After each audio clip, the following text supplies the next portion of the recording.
balance right. And this bill doesn't get the balance right. And so I challenge, through you, Mr. Speaker, our friends on the other side to go back to the drawing table and fix what's wrong with this bill that's going to bring devastation to the resource sector of this country. When we return, the honourable member will have 14 minutes and approximately 30 seconds to complete his thoughts. We'll be sitting with bated breath. And I'm sure everybody will be waiting with bated breath to hear the remainder of that speech as well. All right. Statements by members. Déclaration de député. L'honorable député de Richmond. The honourable member for Richmond Centre. Thank you, Mr. Speaker. It's good to be back in Ottawa with all my honourable colleagues, and it is always an honour to rise in this chamber on behalf of the people of Richmond Centre. Over the summer, I had meetings with constituents on matters such as affordability, housing, health, public safety, and of course, climate change. And I was pleased to update them on the work our government has done and is doing. Mr. Speaker, through those meetings, I saw inclusivity and genuineness, that we all want to make Richmond a better place in every aspect. I'm proud to serve as a member for Richmond Centre, and I would like to take this opportunity to thank the community, city, provincial partners, and my friend and colleague members for Steveston Richmond East for the continued service and championship for Richmond. But most importantly, I thank my constituents for sharing your inputs and priorities, for your continued trust and support. There's more to be done, and let's continue to work alongside with one another, and together we can build a better community for everyone. Thank you. The honourable member for Portage-Lisgar. Mr. Speaker, I rise in this House today to say thank you to the residents of Portage-Lisgar for entrusting me to be their Member of Parliament. It's a distinct honour and privilege to be in this chamber representing my friends and neighbours, and I recognize the responsibility I have to be their voice in Ottawa. The concerns they shared with me at doorsteps, at community meetings, at various events over the past number of months have stuck with me. Today in this House, I reaffirm my commitments to them, including my pledge to oppose the NDP Liberal government's carbon tax. After 8 years of this Prime Minister, life has become unaffordable for so many Canadians. That's right. The Liberal government's carbon tax on the farmer who grows the food and the trucker who ships the food is a tax on all who buy the food. And now he wants to quadruple that tax. The Leader of the Opposition will axe the tax, so you pay less and bring home more. The honourable member for Halifax West. Mr. Speaker, it's a privilege to rise, particularly as the only female Member of Parliament from Nova Scotia, to raise awareness of the distinct health needs of women and advocate for improving access to services. Today, I want to highlight the Orchid Gala, which was organized to support the creation of the Deanne Reeve Pelvic Health Suite at the Dartmouth General. Deanne lost her life to a late diagnosis of cervical cancer, and that suite will focus on gynecology and urology services, reducing wait times and increasing patient comfort. Up to 40% of women will experience pelvic floor dysfunction in their lives, and this expansion will ensure they have a place to turn for care in the Halifax Regional Municipality. Though Hurricane Lee canceled the gala this weekend at the last minute, the organizers worked with United Way to deliver the prepared dinners to people in need in our community and reached their fundraising goal. To Sherry Morgan, Liz Rigney, and to all sponsors, thank you for your advocacy. I am honored to have been included and look forward to what's next. Merci. The honourable member for Manicouagan. After getting the biosphere in our area, we today are assembling around Anticosti, that is now a UNESCO World Heritage Site. This acknowledgement is the fruit of the impassioned work of the Anticosti municipality, of the Magani, of the Innu nation as well, who were generous and visionary. And so, our country within a country was recognized on the international scene. A big thank you to those who helped, from Port-Meunier to Montréal, who helped in this acknowledgement. Hélène Boulanger, John Pinault, just to name a few, Madame Meggy Richard, also her predecessor Luc Noël, and Uchima Jean-Charles Pietachot. Thank you to them all.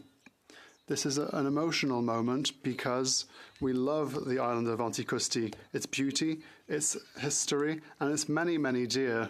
It's a happy day. Our jewel is protected for the world now. The Honourable Member for Vimy. Mr. Speaker, it is with great humility that I rise to pay tribute to a great Canadian and parliamentarian, Monique Bégin, who was a pioneer of this House for many years and who made a significant contribution to improving the lives of all Canadians. She was Executive Secretary of the Royal Commission on the Status of Women, and 5 decades ago now was one of the first 3 women from Quebec to be elected to this House.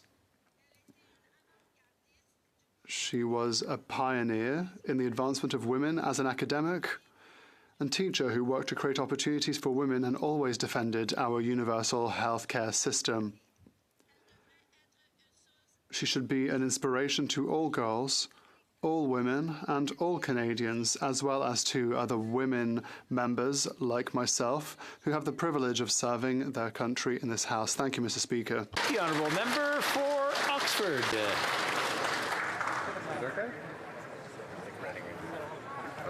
Mr. Speaker, it's an honour of a lifetime to be able to serve the hardworking people of Oxford. Oxford is a great community full of doers. We have the best farmers, best auto workers, amazing truckers, and great Canadians that want to roll up their sleeves and get to work. But Mr. Speaker, after 8 years of this Liberal NDP government, Canadians are working harder and harder but barely getting by. The dream of home ownership is now fading away. The cost to buy a home has doubled. Mortgages have doubled. Rent has doubled. The amount needed for a down payment has doubled. 9 out of 10 young Canadians now believe they'll never own a home. That is not the Canadian dream. And even if you're fortunate enough to buy a home, now the Coalition's carbon tax is making families and seniors choose between heating and eating.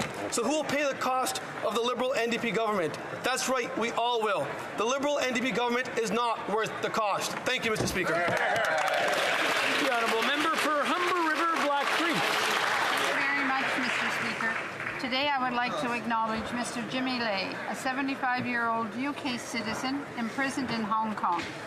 Mr. Lai is a well-known supporter of the Hong Kong pro-democracy movement and the founder and owner of Apple Daily, one of Hong Kong's most popular Chinese language newspapers, until its forced closure in June of 2021.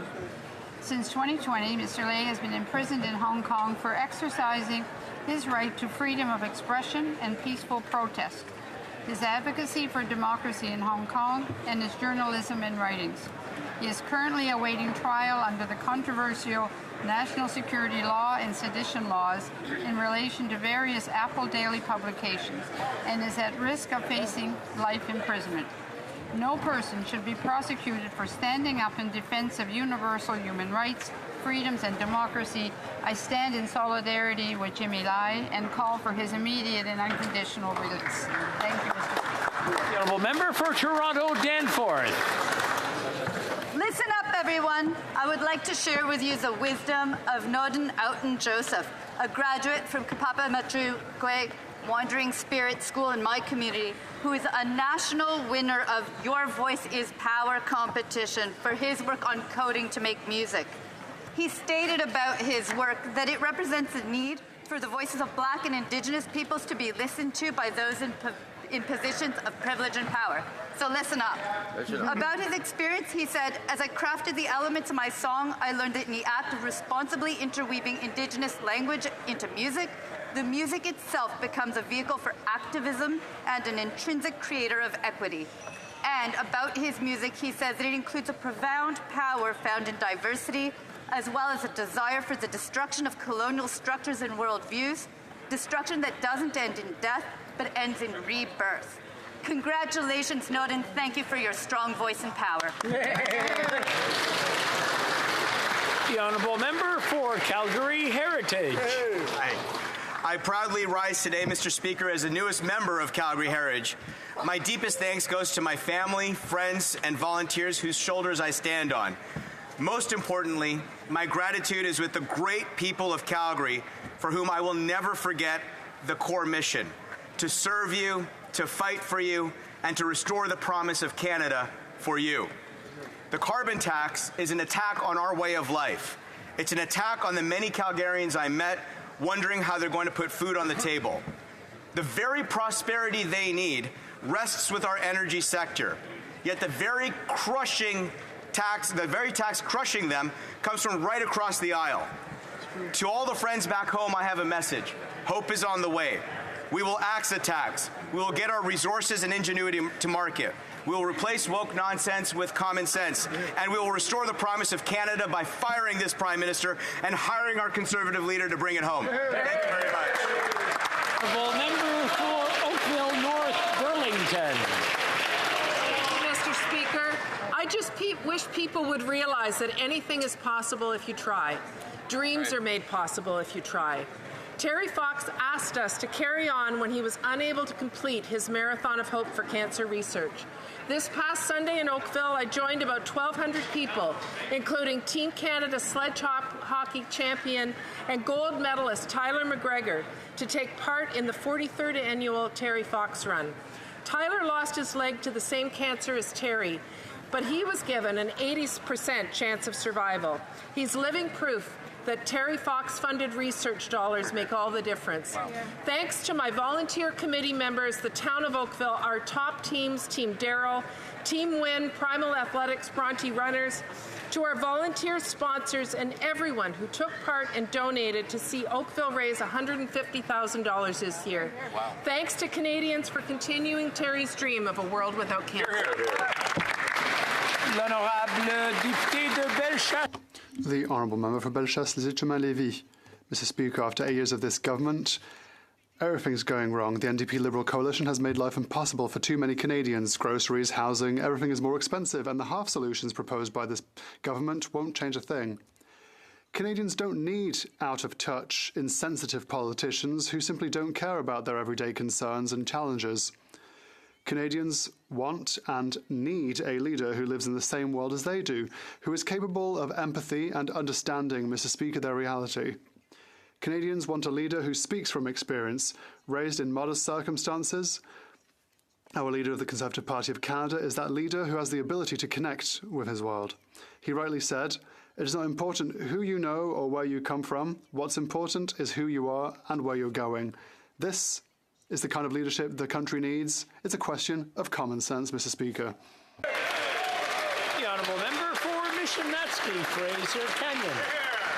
Mr. Speaker, after 8 years, everything feels broken in Canada. It really does. Under the NDP Liberal government, Canada is unaffordable, unsafe, and more divided. The Liberals have vastly expanded the size of the federal government while driving participation in the entrepreneurial economy to record lows. Wow. This Prime Minister is just not worth the cost. He isn't. But we can put the pieces back together by giving Canadians, newcomers and entrepreneurial-minded Canadians, a foundation for success. Yes, We're going to build a Canada with a competitive tax regime and a labour pool that meets the demands of today's market. Instead of brushing off small businesses and labeling them as tax cheats, we're going to support them by creating an environment where they can thrive. Yes, we are. We'll be a government that spends within its means, leaves more in the pockets of hardworking Canadians, and one that lets them get ahead. We're going to bring back the Canada we know and love. Let's bring it home. Amen.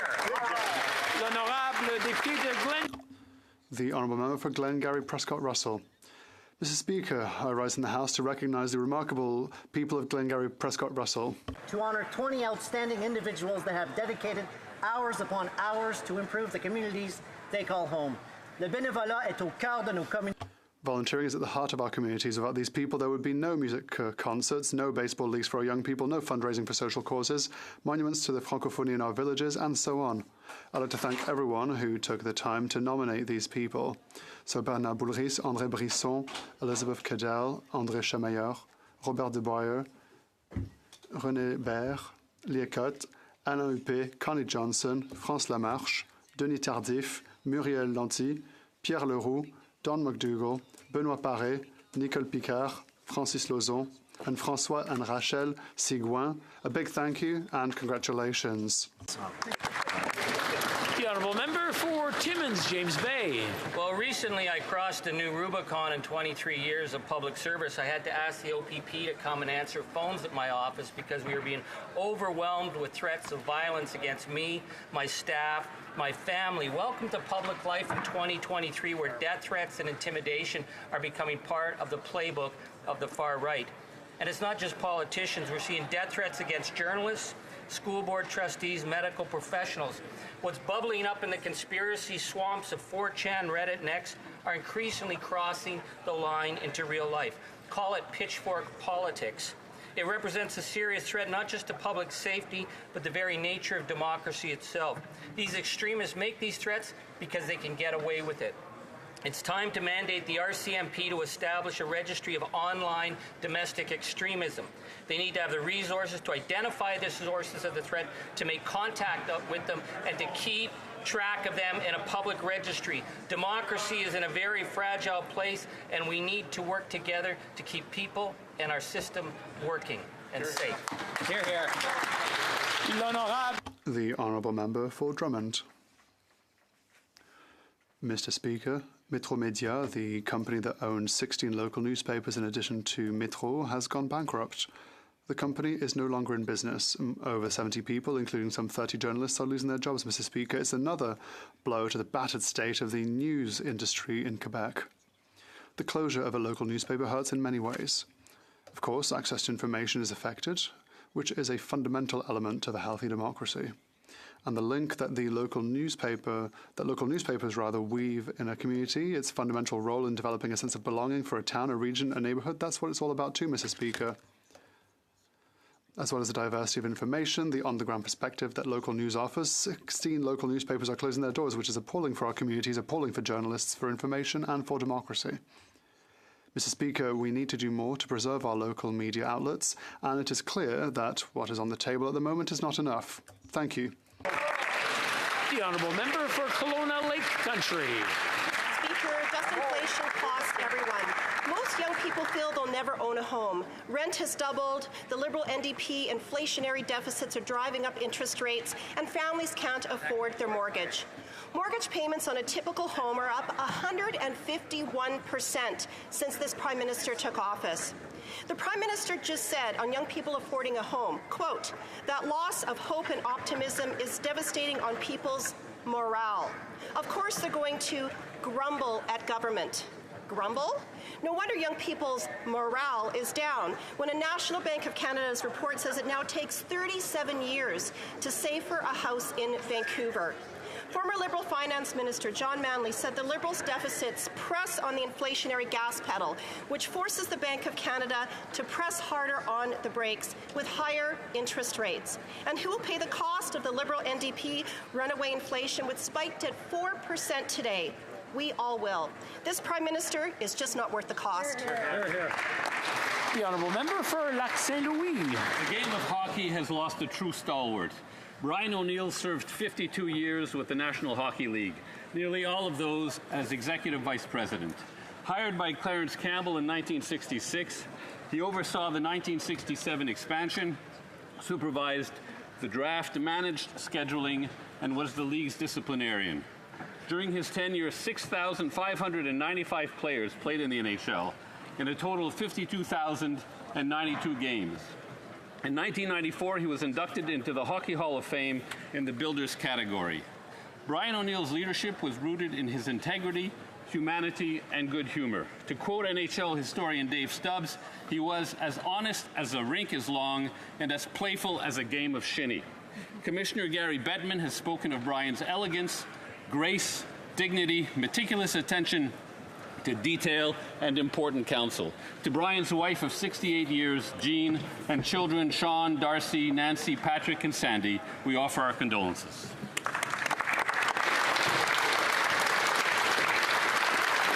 Question orale, oral questions. The Honourable Leader of the Opposition.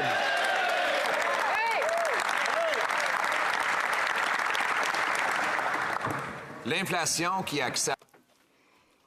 Inflation continues to rise. It shows that this Prime Minister is not worth the cost after 8 years in office. Inflation is higher here in Canada than it is in the United States and in Japan. All prices are going up for all products. This Prime Minister said that inflation would go down. Rising inflation is the result of inflationary deficits that the government has created. Now, that money is in the economy, driving up prices. There's even music playing in the background, showing us that it's the end of the world, Mr. Speaker. So here's my question. When will he finally balance the books to bring down inflation and interest rates? The Right Honourable Prime Minister. Mr. Speaker. Mr. Speaker, we know full well that Canadians are experiencing tough times. That's why we're here for them, here to help them. We have brought down daycare costs. We are helping as well with the grocery rebate, which was paid out this summer. These are investments in helping Canadians. That's maybe what the Conservatives would like to slash, but we will continue to be here for Canadians, all while managing our finances responsibly. We have the lowest debt-to-GDP rate in the G7. We will continue to help Canadians and continue to grow the economy. The Honourable Opposition Leader. Mr. Speaker, the Prime Minister has printed money and doubled our national debt. He is causing inflation and then denying it. I warned him about this 3 years ago, and I warned him 5 months ago that inflationary deficits would cause the problems we're experiencing today. Even the Finance Minister said that deficits put oil on the fire of inflation. And then right after that, she added 60 billion of oil to that inflation. So when will they balance the books to bring down inflation? The Honourable Prime Minister. What the Leader of the Opposition seems to be saying is that he wouldn't have paid the grocery rebate to 11 million Canadians. He's saying that he wouldn't have invested in dental care for Canadians living with low and modest incomes. He wouldn't have helped children with dental care, and he wouldn't have cut daycare costs in half. He's saying that he wouldn't have been there for Canadians to help them get through tough times.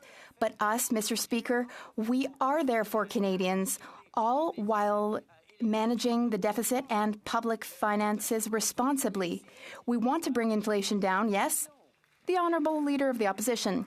Today's accelerating inflation rate proves that after 8 years, this Prime Minister is just not worth the cost. After he and his ministers pumped their fists in the air and declared victory over inflation, it has now gone up 43% in 2 months. Through all categories, it's higher than here in Canada than it is in the United States and Japan. And worse, it may force the Bank of Canada to raise interest rates again, causing Canadian households who are the most indebted in the G7 to go bankrupt. Will he balance the budget to bring down inflation and rates before that nightmare unfolds? The Right Honourable Prime Minister.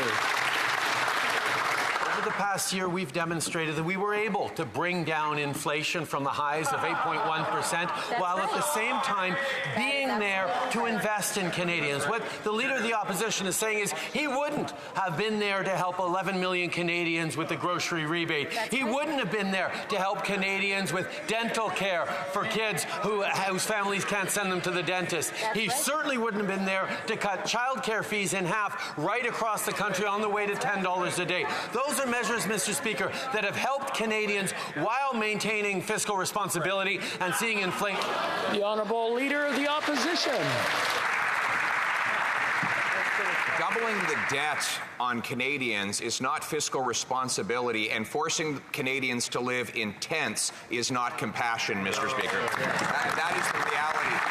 After 8 years of this Prime Minister, life is miserable, especially for the poorest among us. And his solution is to make it everything cost even more. Inflation is now accelerating. He hasn't brought it down. He stacked 4% inflation on top of the previous 8% inflation, which means that Canadians can't eat, heat, or house themselves. Will he reverse his disastrous policy so Canadians can pay their bills? Honorable Prime Minister. While the leader of the opposition continues to talk down Canadians and talk down the Canadian economy and say that everything is broken, we're getting to work helping Canadians through this difficult time. We're eliminating GST on construction of new apartment buildings to make sure that people can get rents, and we're encouraging all provinces to do the same. A number of provinces have stepped up, which is going to make housing more accessible for millions of Canadians. We're also moving forward on extending the repayment deadline for CBIL loans to help small businesses, and we're working directly with grocery chains to stabilize food prices. The Honourable Leader of the Opposition.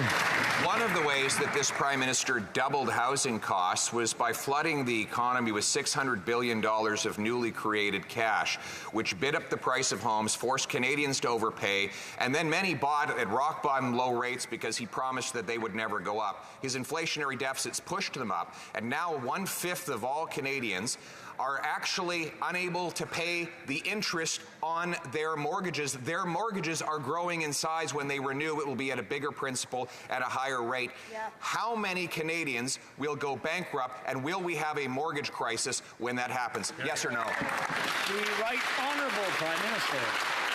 Speaker, we know Canadians are struggling right now. I heard from a mom from Oakville who actually said that her mortgage costs went up the same amount as her childcare costs came down. Thank God they canceled each other out, but people should be doing better than that. That's why we're going to be able to continue to be there for Canadians.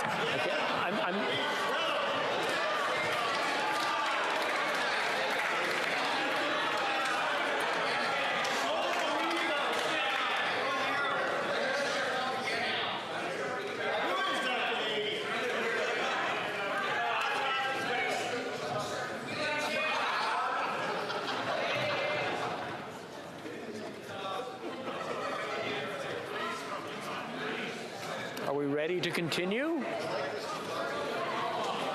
Order. Order.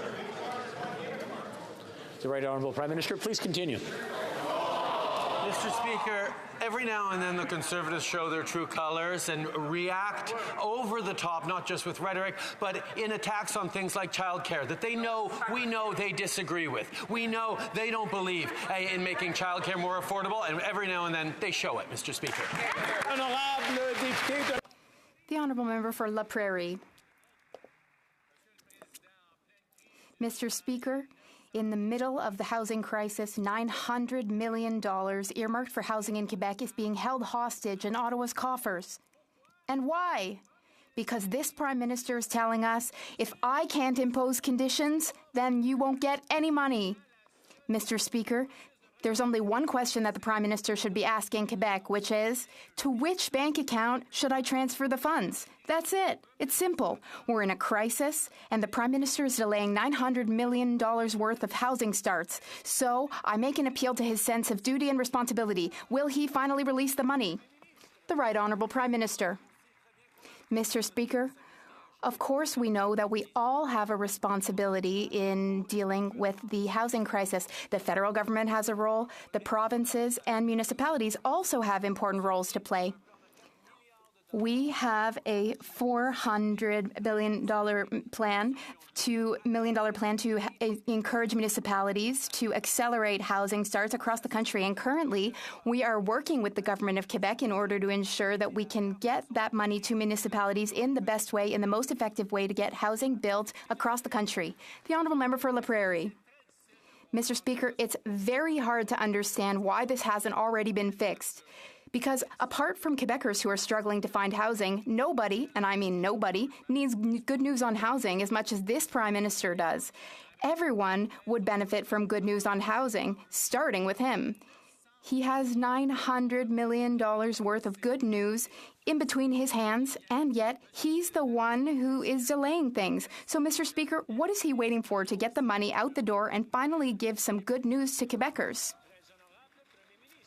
The Right Honourable Prime Minister.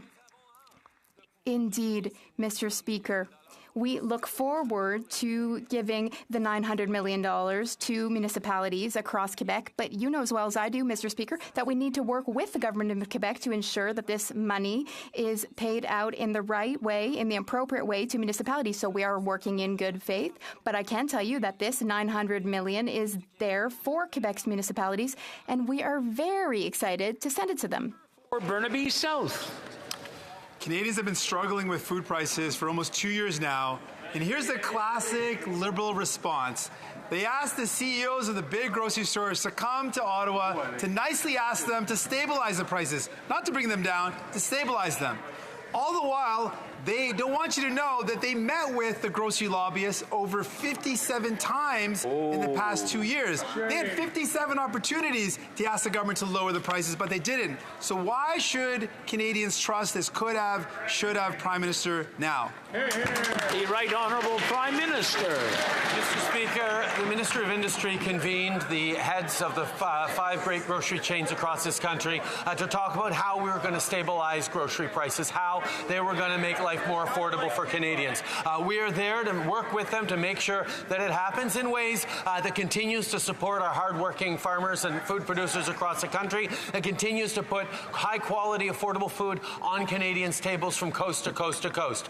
We've said clearly that we expect to see a concrete plan from those grocery CEOs, and if they don't come forward with strong enough measures, then we will take measures, Mr. Speaker, but we're going to stabilize. The Honourable Member, l'Honorable Député de Burnaby. The Honourable Member for Burnaby South. Shocking allegation that a Canadian citizen was killed on Canadian soil by a foreign government has rocked our country. People fleeing violence and persecution have always thought of Canada as a safe place, but now that sense of safety and security has been rocked.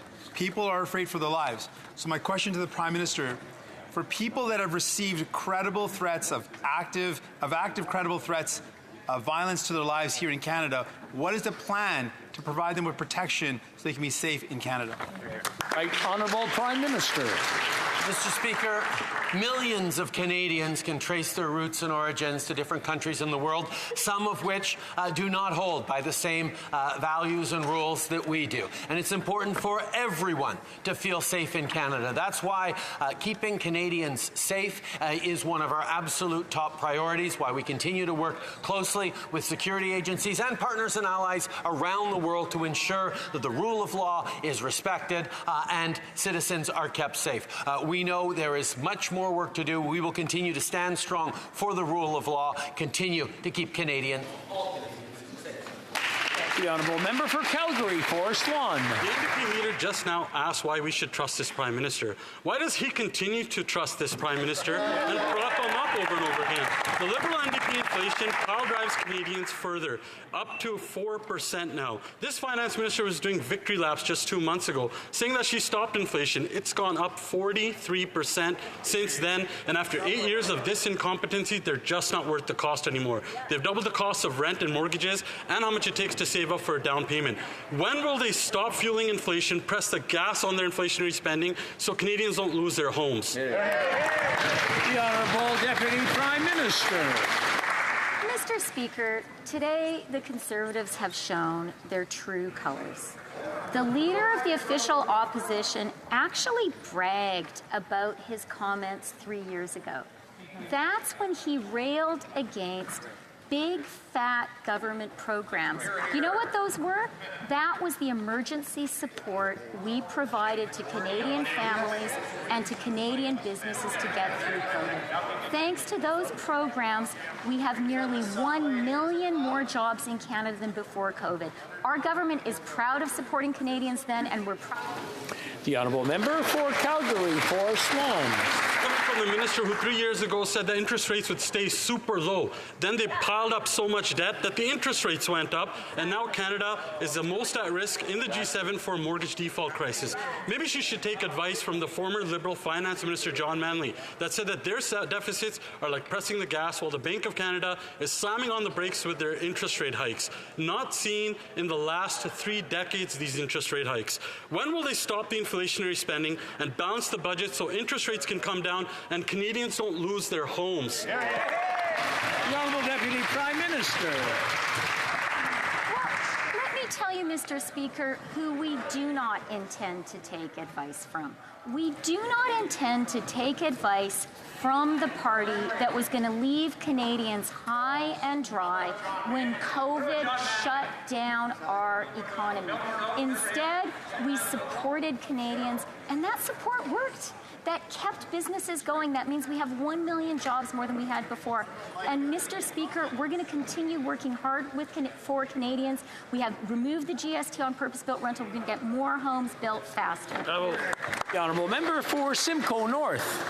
Speaker, mortgage costs for Canadians are going up because of Liberal and NDP government spending and deficits. That's right. Even the current finance minister said spending and deficits are like pouring fuel on the inflationary fire. And John Manley said it's like pressing on the gas pedal while the Bank of Canada is pressing on the brake with higher interest rates. Canadians are realizing that this Prime Minister's not worth the cost. So when will they stop their inflationary deficits so that Canadians can keep a roof over their heads? Great the Honourable Deputy Prime Minister. Mr. Speaker, let me bring some facts into this conversation. Canada's AAA credit rating was reaffirmed last week by DBRS Morningstar with a stable outlook. We have the lowest debt and deficit in the G7. And when it comes to housing, we are rolling up our sleeves and getting the job done. We have lifted the GST on purpose-built rental. Provinces across the country are following us. We're going to get more homes built for more Canadians. The only thing the Conservatives can offer is austerity and cuts. The honourable member for Simcoe North. Mr. Speaker, how about a fact? 1 month in 27 months, the interest rate goes below 3%, and this finance minister declares victory. She says that the government's plan to bring inflation down is working, but that's not just what's happening. In fact, it's going up because of rising energy costs. But this government is determined to make energy more expensive by increasing the carbon tax. So here's an idea. Why don't you reduce the carbon tax or reduce other taxes on energy and make it affordable again for Canadians? The Honourable Deputy Prime Minister. Just a little point of fact, Mr. Speaker. I think my honourable colleague just confused the interest rate with the inflation rate. I guess an easy mistake to make if you're a Conservative and you don't really care about facts. But let me tell you, Mr. Speaker, what our government is focused on.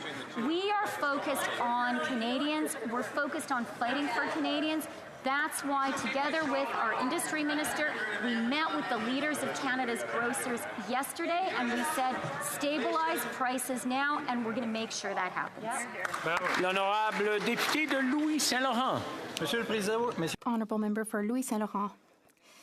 Mr. Speaker, more bad news for Canadians this morning. Inflation in Canada has hit 4%, and that has a direct impact on all Canadian families. But in July, a few weeks ago, the finance minister said, let me tell you, she said Canada's plan to bring inflation down is working. No, it is not working, Mr. Speaker. And Madam Minister of Finance, it is not working. So the Liberals have been in office for 8 years. Is the Deputy Prime Minister aware that reckless, crazy spending has a direct impact on mortgage payments that Canadians have to pay? The Honourable Deputy Prime Minister. Mr. Speaker, there's one very important thing that I know, something that the Conservative leader admitted just today. Today, he was proud of what he was saying. He was proud of what he was saying at the beginning of the pandemic and at the beginning of the recession. He today is proud to have said that it's not the right decision to support Canadians and to support small and medium enterprises. We're proud of having supported Canadians and businesses. We are still supporting Canadians. One example of how we're doing that is the Honourable Member for Louis Saint-Laurent. Mr. Speaker, the very least we could say is that the Deputy Finance Minister has a very short-term memory. She doesn't even remember that 2 months ago she said her plan is working, but it is not working, clearly. So here's my question. Does she remember who said, and I quote, deficits are putting oil on the fire of inflation? And do you know who said that, Mr. Speaker? Let me tell you, the Finance Minister and Deputy Prime Minister of Canada. She's the one who said that. But here's my question for the Industry Minister. Does he agree with his colleague that more spending means throwing fuel on the fire of inflation? Does he agree with his colleague? The Honourable Deputy Prime Minister. Mr. Speaker, if my colleague across the way wants to teach us how the economy works, he can start by giving lessons to his colleagues who don't seem to understand the difference between the policy rate and inflation.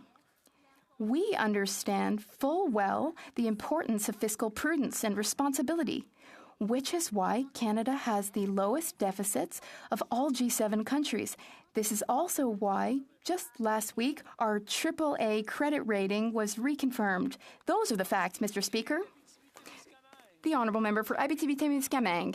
Mr. Speaker, we are not about to see the impact of yesterday's meeting with CEOs of major grocery chains on our grocery bills. Ottawa has demanded that they produce plans to stabilize prices within 3 weeks. Oh yeah? What will happen if they don't? Well, obviously, Quebecers can't go shop elsewhere. And if major grocers don't lower their prices, Ottawa is threatening to overtax them. Okay, but then who do we think they're going to pass those fees on to? That's a question worth asking, Mr. Speaker. Mr. Speaker, it's all well and good to include major grocers in the discussion, but we need to get everyone around the table. When are we going to see measures that will make a real difference to our bills? The Honourable Innovation Minister. Mr. Speaker, we are fighting to defend Canadians. What occurred yesterday was unprecedented. We called in the 5 heads of Canada's major grocery chains to express the frustration of millions upon millions of Canadians. People are experiencing frustration week after week, and we insisted that they give us tangible, detailed plans to stabilize prices in Canada, Mr. Speaker. That's what Canadians expect from us. That's what they ask. That's what we've done. We're going to deliver, and we're going to continue fighting for Canadians, regardless of what the Bloc Québécois may say. The Honourable Member for Berthier-Masquinongé. Mr. Speaker, when it comes to the price of groceries, farmers and processors are the ones who get the short end of the stick. They are the ones producing our food. And right now, nothing's being done in Ottawa to support them in the face of rising basic costs, like labor, for instance. There's nothing being done to help them with inflation and their record levels of debt. There's nothing to combat the ravages of weather events. And then Ottawa's surprised that food prices are rising? Will the government finally commit to supporting our farmers and processors? Because that's going to show up in the price of groceries, Mr. Speaker. The Honourable Minister. Mr. Speaker, I thank my colleague for his important question. Now, Mr. Speaker, one thing was very clear yesterday during our meeting with major grocers. We need to support our farmers, processors, small and medium enterprises, because they are all important players in our food supply chain. So the government demanded unequivocally that major grocery chains stabilize prices in Canada. Mr. Speaker, we support supply management, we support our farmers, and we will always defend the little guy in our supply chain, Mr. Speaker. The Honourable Member for Berthier-Masquinongé. Mr. Speaker, the situation is especially critical, including for Quebec's fruit and vegetable producers. This summer's rains resulted in disastrous harvests. Mr. Speaker, the federal government needs to provide emergency assistance to vegetable growers. And I'm telling you, if the federal government doesn't intervene, farms will disappear, and you will see that will have a huge impact on food prices. Will the government act responsibly? Will the government stand up for our fruit and vegetable producers before it's too late? The Honourable Agriculture Minister. I appreciate my honourable colleague's question, and my sympathy certainly goes out to the farmers with the weather we're facing in Quebec and right across this country. And we have, of course, the CAP program, the Business Risk Management program, which we work with the provinces and the territories right across the country. And my honourable colleague is well aware that the province applies to tabulation, sends it into the federal government, and we make sure that we compensate the farmer. And we will continue to do that, working hard with farmers to make sure that they are able to continue. Thank you. The Honourable Member for Peterborough-Kawartha. Just 2 months ago, the Finance Minister said, and I quote, "Canada's plan to bring down inflation is working." Well, clearly the Liberals are experiencing inflation differently, because it's not going down, it's up again today. After 8 years of this Prime Minister, mortgage payments are up 151%, and Canadians are suffering. He's not worth the cost. When will he admit that his inflationary spending is leaving Canadians homeless? The Honourable Minister for Housing. Mr. Speaker, with great respect to my honourable colleague, she would recognize the disastrous consequences that would have befallen Canadian households if we weren't there for them during their time of need. Their argument ultimately boils down to the fact that we should not have provided support to families to keep food on the table, that we should not have provided support to Canadian employers so workers should remain on the payroll. That's what would have caused Canadians to be without homes. But you want to talk about housing plans? The only plans they've got are to raise taxes on the people who build homes, and it's just foolish, Mr. Speaker. We're going to continue to put forward programs that will allow us to build more homes, and we're going to put forward measures to support Canadians during their time of need. The Honourable Member for Peterborough-Kawartha. Mr. Speaker, we've heard repeatedly from this Prime Minister that the cost of living is not a priority, and Canadians are feeling the consequences. Here's a few quotes from the Prime Minister. "You'll forgive me if I don't think about monetary policy." Yeah. Or how about, "We took on debt so Canadians wouldn't have to." When will the Prime Minister admit that it is not his debt, it is taxpayers' money? Exactly. And more importantly, when will he start caring about monetary policy so Canadians can afford to live? The Honourable Minister.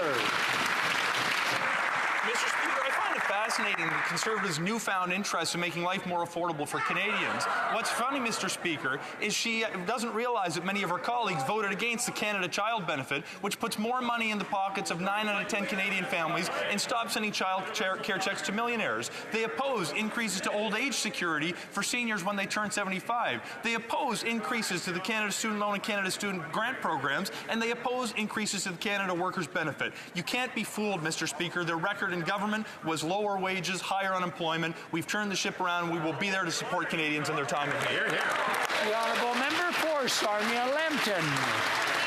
Failed plans. After 8 years of this Prime Minister, finding an affordable place to live is a crisis.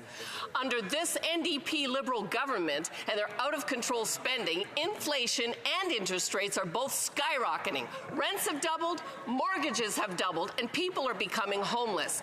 Will the Prime Minister stop his inflationary spending so Canadians can keep a roof over their heads? The Honourable Minister for Housing. Mr. Speaker, with great respect, our plan to make sure that Canadians will have a roof over their head is to build more homes. We advanced plans that's going to cut the GST for people who are building homes for Canadians. We are changing the way that cities build homes. We will grow the capacity of the workforce to build those homes. Realistically, when you dig into the housing plan, if you can call it that, which they put forward the other day, they plan to cut funding for home buildings and put GST back on some homes that need to be built. Mr. Speaker, we will be there to build the homes Canadians need, and we will be there to support people during their time of need when it comes to addressing the cost of living. The Honourable Member for Northumberland, Peterborough South.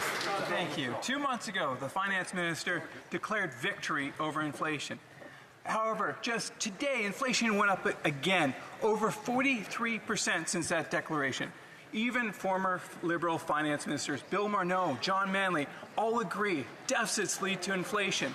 And yet, this government keeps piling more and more on the inflationary fire, which is costing more and more Canadians their homes.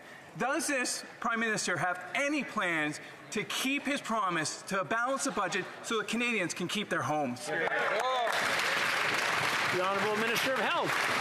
Well, Mr. Speaker, in response to global inflation that is felt in every corner of the planet, what is the Conservative solution?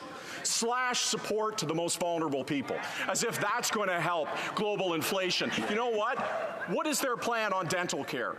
We are having the opportunity for 9 million Canadians who don't have the opportunity today to have good oral health, to make sure that that's not only a matter of dignity for them, but it's also a matter of prevention, and they're going to fix global inflation by taking away dental care? No, it's the same old Tory plan. Make the most vulnerable pay and pretend that global problems aren't actually what's at fault. The Honourable Member for Winnipeg Centre. Mr. Speaker, on Monday, families and advocates took to Parliament Hill to demand this government to search the landfills in Winnipeg. This is a human rights issue. It's a dignity issue. And while the Manitoba Conservative government and this Liberal government sit by, human remains of loved ones remain in a garbage dump. Will this government stop playing jurisdictional games, uphold their international human rights obligations, and provide the much-needed resources to search the landfills. Hear, hear, hear. The Honourable Minister. Thank you, Mr. Speaker, and I'd like to thank my colleague from Winnipeg Centre for this very important question. This is a heart-wrenching issue and is part of our sad reality of missing murdered Indigenous women and girls. I had the opportunity in Ottawa yesterday and in Winnipeg last month to meet with the family members, along with members of the Assembly of Manitoba Chiefs, as well as the Long Plains First Nations Chief. I understand the deep frustration that exists with families and communities, Mr. Speaker. Our approach must be victim-centered, trauma-informed, and Indigenous-led in order to support healing, and we look forward to working with the families to reach that end. Thank you. The Honourable Member for Nunavut. Meeting with those agencies does not equal action. That's right. Why did we still end up in landfills?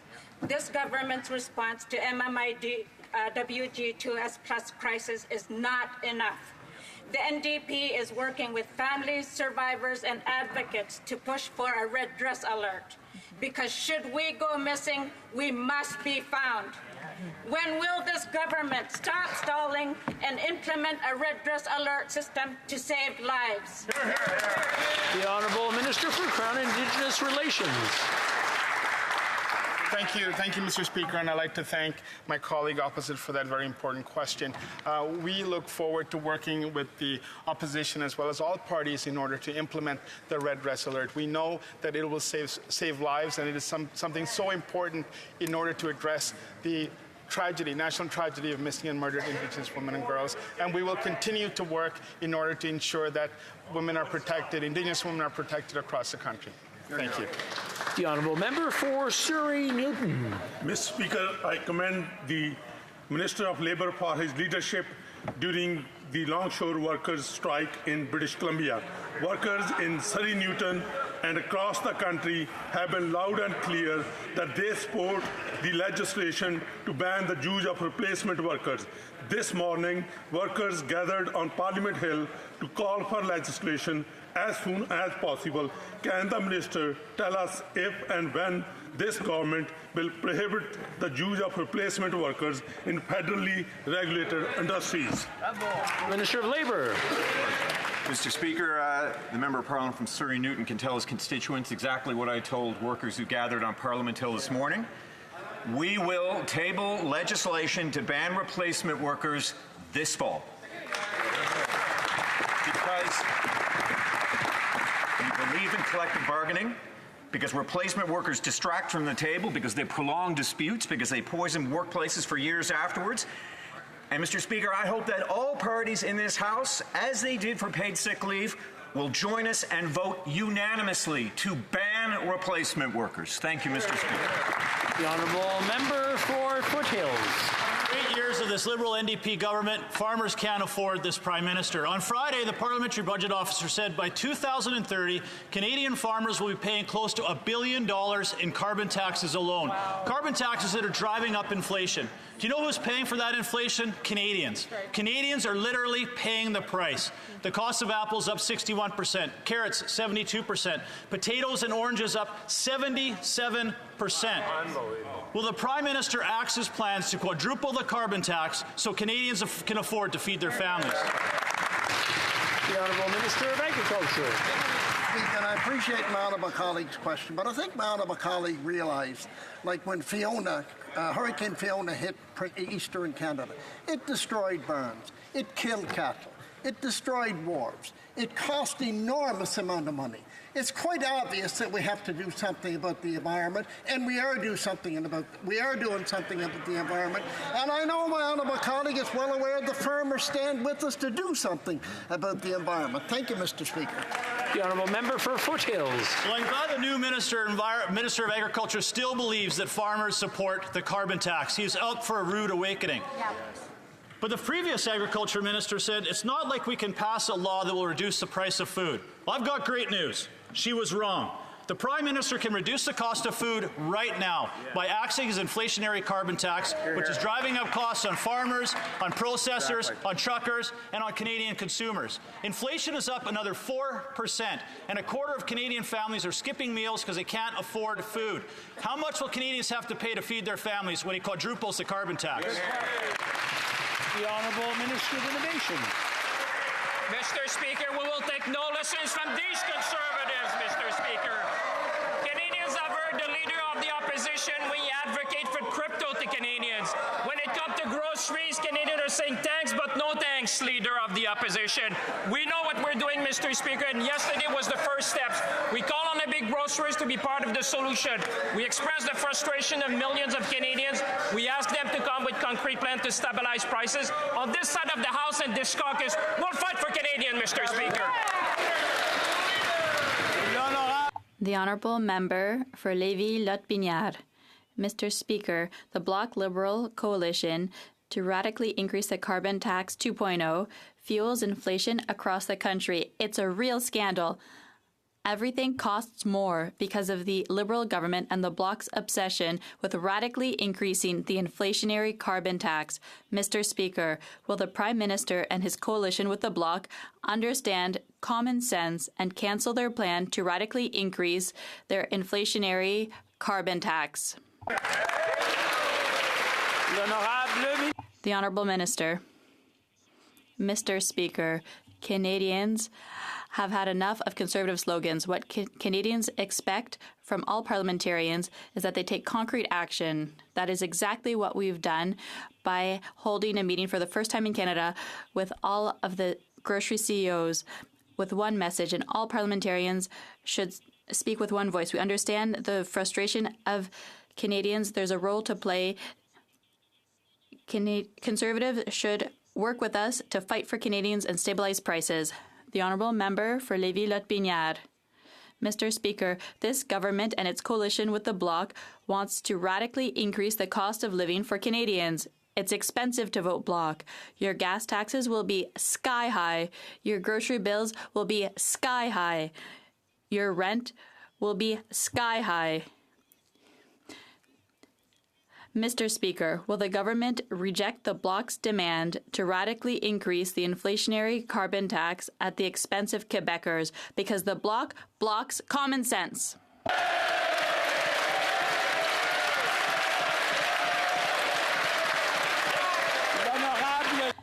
The Honourable Minister of Transport.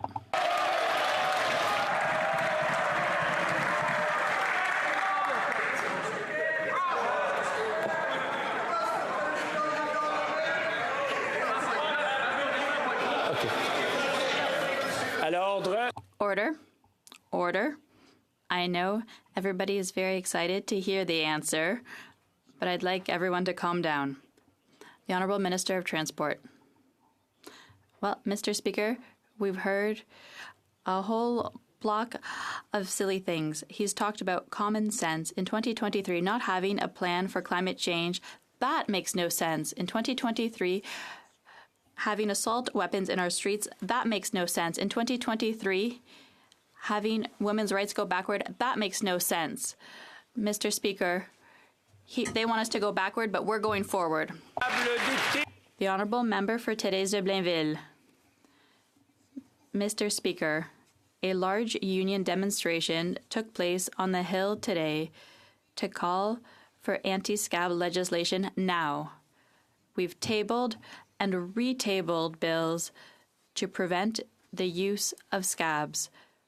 But Ottawa won't budge, and it's the right to free bargaining that's paying the price. Honest workers and their families suffer the consequences. Will the government ban the use of scabs once and for all? The Honourable Minister of Labour. We have absolute confidence in the bargaining process. We are certain that we are on the right path to put forward a bill by the end of the year. We need to find a balance between speed and quality. This is something new to protect the bargaining process. Thank you, Mr. Speaker. The Honourable Member for Beauport-Limoilou. Mr. Speaker, it's been a year since the longshore workers at the Port of Quebec were locked out. 1 year. There are workers who have lost their homes. There are couples who have divorced. There are people up to their neck in trouble. It's no longer just a labor dispute. It's a tragedy for dozens, almost 100 families. What's more, the Quebec City longshore workers are fighting a lopsided battle. It's David against Goliath, but this time, David doesn't have his slingshot. Because this supposedly progressive government is 40 years late compared to Quebec. When will it finally understand the Honourable Minister of Labour? For her question, there are indeed a great number of lessons that were learned over the summer of the BC longshore strike. And indeed, there were lessons that have been learned over the course of labour relations at both ports, both in Montreal and in Vancouver. We will be taking a careful look at both of those situations and the relationships between government, business, and employers to make sure that the collective bargaining process is paramount, but also to make sure that the supply chains of this country are protected. Thank you, Mr. Speaker. The Honourable Member for Lambton, Kent, Middlesex. After 8 years of this government, Canadians are seeing record inflation and they're seeing their grocery prices skyrocket thanks to the carbon tax. Tiff Macklem, the Bank of Canada governor, agrees and says, quote, the carbon tax announcements that have it going up increases inflation each year, unquote. The NDP Liberal carbon tax has increased the cost of apples by 61%. And that's just one example. Everything is more expensive. Will the Prime Minister cancel his plans to increase his inflationary carbon tax? Parliamentary Secretary. Since it's the first time that I get to stand in the House on behalf of the Minister of the Environment and Climate Change, I'd like to express solidarity and condolences to all the families who suffered this year's unprecedented wildfire season. Mr. Speaker, I'd like to read a quote called "A Good Idea." Quote, "Thank you for the question," and I'll read a quote from a well-known conservative. "I wholeheartedly support in the production of energy, identifying its negative environmental impacts and include the costs of mitigation in the price of the product. This idea is using carbon pricing to reduce greenhouse gas emissions."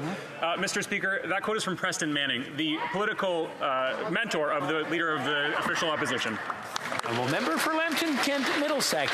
Well, Mr. Speaker, it's not rocket science. It's basic math that the NDP Liberal government just doesn't seem to get.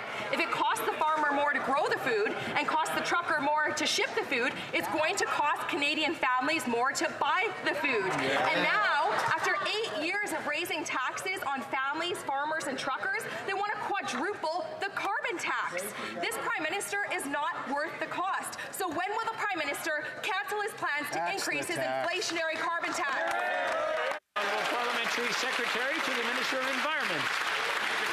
Conservatives just don't seem to get is there's a cost of climate change as well. But I appreciate the opportunity to remind Canadians that the price on pollution is a rebate program. And over the next couple of weeks, the tax-free quarterly payment goes out. That's the first week of October. And my colleague is from Ontario, so for a family of 4, this happens 4 times a year, Mr. Speaker. It's $244 quarterly for families in Ontario. Thank you, Mr. Speaker.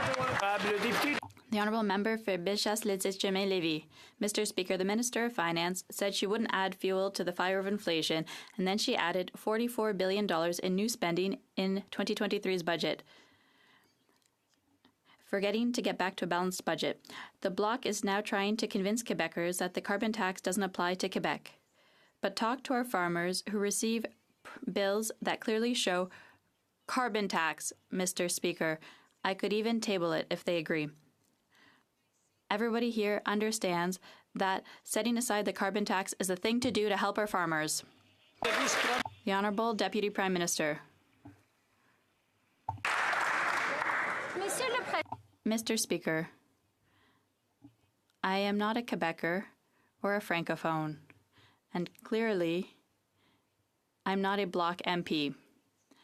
But I know one thing about Quebec, and it's that the nation of Quebec is Canada's leader on the environment.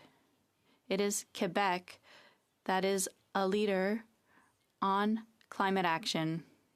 Our government understands. Our government admires Quebec's leadership on the environment. We understand that The Honourable Member for Pontiac. Mr. Speaker, for many families in my riding, the cost of living isn't easy, and they're having a hard time making ends meet. It's especially difficult at the grocery store. We see prices going up. But, Mr. Speaker, what gives me hope is the discussions that are happening now with the Minister of Innovation, Science and Industry, who called grocery CEOs in to have discussions on how to stabilize prices. So could he inform this House of progress on those discussions? The Honourable Minister of Innovation. Mr. Speaker, I thank my colleague for her question. It's an important one. Mr. Speaker, there's empathy in that question. Understanding Canadians who are going through a difficult time at the grocery store. That's why, with the Prime Minister's call, we brought together grocery CEOs to Ottawa. And for all of this House and Canadians, I expressed people's frustration of seeing grocery prices go up. Mr. Speaker, what I can say is that it's a step in the right direction. CEOs committed to working with us on a concrete plan to stabilize prices. Mr. Speaker, we will continue to fight for all Canadians. Honourable Member for Calgary-Midnapore. Mr. Speaker, after 8 years of this Liberal NDP government, Canadians simply can't afford this Prime Minister. 20% of Canadian families are skipping meals, half of Canadians are living paycheck to paycheck, and credit debt is at an all-time high, with the average non-mortgage debt being $21,000 per consumer. So will this Prime Minister show some compassion for Canadian families and cancel the costly carbon tax? The Honourable Minister. As it's my first opportunity to rise as the Minister for Families, Children and Social Development, I'd like to thank the residents of Canada-Carleton for putting me in this House and the Prime Minister for his confidence. Mr. Speaker, we are building a nationwide system of childcare that is affordable, inclusive, and high quality. This is literally putting hundreds of dollars back into the pockets of Canadian families. This is transformational, Mr. Speaker, and we will continue to work with the province and territories to make sure this happens. Thank you. The Honourable Member for Calgary-Midnapore. And, Mr. Speaker, that minister is part of the problem. After 8 years of this Liberal NDP government, Canadians simply can't afford this Prime Minister. Even the Governor of the Bank of Canada agrees that his costly tax on gas and groceries is increasing inflation. 20% of Canadian families are skipping meals, but this Prime Minister thinks nothing of spending $10,000 a month on groceries. So why doesn't he show some compassion for the Canadians who put food on his table and axe the tax? The Honourable Minister of Health. Thank you, Mr. Speaker. And of course, what's not honest about that statement is that, of course, it's not acknowledging the money that is coming back to 8 out of 10 Canadians. But I would also say we're not talking about the costs of a climate that will not bear crops. We're not talking about just take respiratory illnesses. Do you know 15,000 people die a year prematurely as a result of respiratory illnesses related to air pollution? Do we know that in the heat dome that occurred in BC, we lost 619 lives? Do we know the cost on our health system and productivity is over $100 billion a year lost as a result of climate change? We need to act. Louvain. Is our farmers could produce more if he'd stop cutting the legs out from under them. 76% increase in carrots, 76% increase in the cost of potatoes and oranges. There is no doubt the carbon tax is inflationary. But don't take my word for it. Take the Bank of Canada, who recently said every time there's an announcement when the carbon tax goes up, that increases inflation each year. Mr. Speaker, when you tax the farmers that grow the food, when you tax the truckers that truck the food, that increases the price of food across the country. This Prime Minister is not worth the cost. When will this Prime Minister and his NDP government cut the carbon tax so Canadians can put food on their table? The Honourable Minister. Natural Certainly, ensuring affordability is extremely important in the design of a price on pollution, which penalizes polluters, but does so in a manner that 8 out of 10 Canadian families get more money back. But I would just say having a relevant plan to address climate change, including a price on pollution, is required to have a relevant economic plan for the future of this country. Today, I was very pleased to speak on C49 in this House, developing an offshore wind industry that's going to be extremely important for Nova Scotia, Newfoundland, and Labrador. I see across the House a whole range of MPs who spoke against that. My goodness, they're going to need to explain it to the constituents in Atlantic Canada and to the Premier.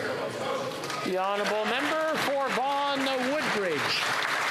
Merci, Monsieur le Président. Thank you, Mr. Speaker. The invasion of Ukraine has underscored the need for many European countries to reduce their reliance on Russian energy and strengthen energy security. Earlier today, the Minister of Energy and Natural Resources was joined by the Romanian Minister of Energy to announce a significant milestone in our two countries' collaboration on nuclear energy.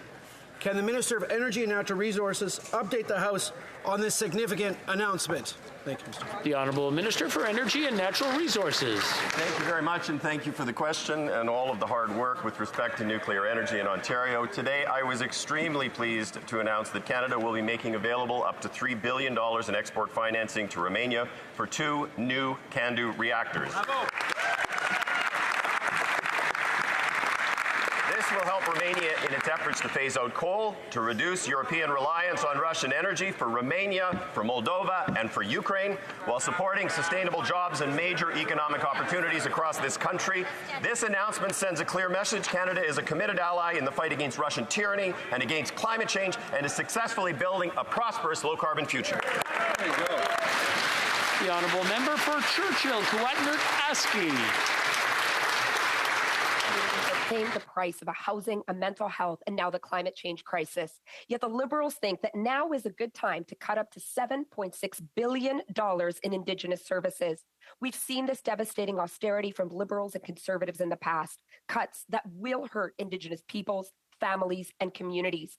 So my question is, which programs are the Liberals targeting? Housing, health, education, Jordan's principle? And why aren't the Liberals going after the billionaires to recoup the money they owe Canadians instead of making cuts on the backs of Indigenous peoples? The Honourable Minister for Indigenous Relations. Well, thank you very much, Mr. Speaker. And listen, in 2015, after a decade of entrenching poverty for First Nations, a newly elected Liberal government got to work on reconciliation. First Nations community services have increased by 156% since then. That's for things like school, Mr. Speaker, water, and health services. I've been clear, and so has this government, programs and services for Indigenous peoples will be protected. Reconciliation is good, Mr. Speaker, for Canada and for our economy, and it's something that the leader of the opposition, of the official opposition, has never understood. Indeed, under the Harper government, First Nation organizations faced a 65... The Honourable Member for Timmins, James Bay. From hurricanes to floods to catastrophic wildfires, Canadians are living the urgency of the climate catastrophe. Yet at the boardroom at Suncor, the only urgency they see is making as much money as possible from burning fossil fuels, even as our planet is on fire. We need better from CEOs like Rich Kruger. So to the Energy Minister, when will this government stop giving a free ride to big oil and institute a credible emissions cap that will hold them accountable and protect the future of our planet? Hear, hear. The Honourable Minister for Energy and Natural Resources. Thank you for the question. I would say, Mr. Speaker, that it is important in the context of the fight against climate change that every sector of the Canadian economy play a role. That is what we are doing through the emissions reduction plan that we have put into place. Concurrently, obviously, we need to look to take advantage of the economic opportunities that can be enabled through a shift to a lower carbon future.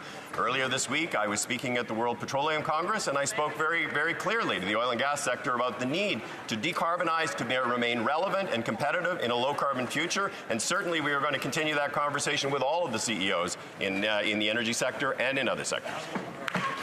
I'm afraid that's all the time we have today. C'est tout le temps que nous avons. I wish to draw the attention of members to the presence in the gallery of His Excellency Sebastian Burduja, Minister of Energy for Romania.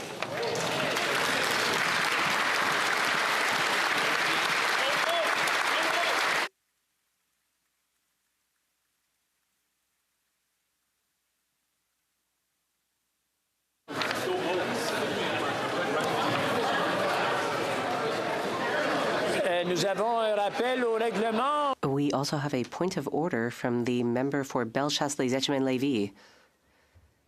Thank you, Mr. Speaker. All right. We have a point of order, and I'm sure everybody wants to hear what it is. Je suis sûr que tout le monde veut. I'm sure everyone wants to hear what the member has to say, the honourable member. Thank you, Mr. Speaker. During the question period, the carbon tax came up. I think I demonstrated that the carbon tax does apply in Quebec. I have proof. I would like the House's consent to table this bill received by a farmer in Quebec. Could all oppose to what the honourable member has to say please say nay?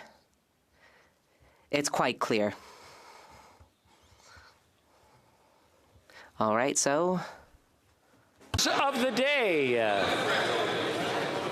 Nous avons, the Honourable Opposition Whip is rising on a point of order as well. I'm sorry.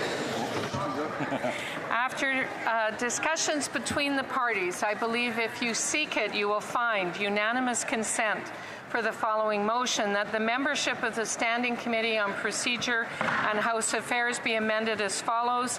Mr. Duncan, Stormont Dundas, South Glengarry, for Mr. Nader, Perth, Wellington. That's a Those opposed to the honourable member moving the motion will please say nay. Agreed? The House has heard the terms of the motion. All those opposed to the motion will please say nay. Carried. Any other? I think we're good. Orders of the day. Orders of the day, government orders, government bills, commons. Resuming consideration at second reading of Bill C-49, an act to amend the Canada, Newfoundland and Labrador Atlantic Accord Implementation Act and the Canada, Nova Scotia Offshore Petroleum Resources Accord Implementation Act, and to make consequential amendments to other acts. Resuming debate, the honourable member for Etobicoke-Mactaquac has 14 minutes and 30 seconds remaining. And I want to make sure it's nice and quiet so we hear what the honourable member has to say. I think we're there. Well, we'll let those folks go. And the honourable member for Etobicoke-Mactaquac. Thank you, Mr. Speaker. And as I was saying previously, it is so important that we get this right as it relates to Bill C-49. The critical importance of natural resource development and the critical importance of getting the renewable sector right and making sure that we expand the economic opportunities for the region of Atlantic